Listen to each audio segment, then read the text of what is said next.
Kailangan ba ng degree sa freelancing or online jobs? Yan ang question ni Christine sa TikTok. Okay, so come work and play with me, Sir Tommy, na laging happy at busog ang Tommy. So sagutin natin ang tanong ni at Christine. Kailangan ba ng degree sa freelancing or online jobs? May ilang online jobs na nagre-require ng degree.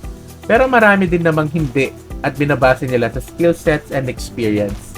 Halimbawa ng nagre-require na degree, syempre ang mga remote work or home-based staff na kinakailangan ng expertise, license at specialization kagaya ng accounting, VA, yung mga CPA, online virtual lawyers, ayan, software engineers, at mga lisensyado pang ibang profesyon. Pero sa mga roles like general virtual assistants, basic graphic designer, parang ganyan, telemarketer, real estate cold caller, sales support VA, data entry, researcher VA, online tutor, at pwedeng meron pa akong maraming hindi nabanggit na hindi nakabase sa degree ng isang tao or ng employee.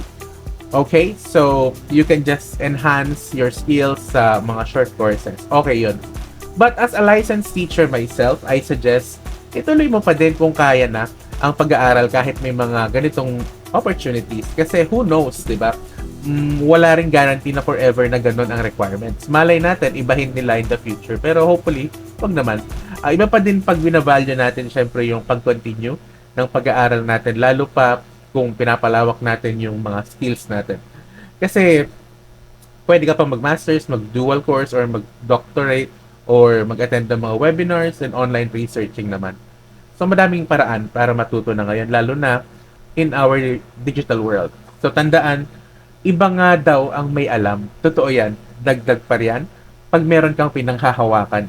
Okay? So, wag mong lilimitahan ang sarili mo. Because the more that you learn, the more that you earn. Thank you. Bye-bye.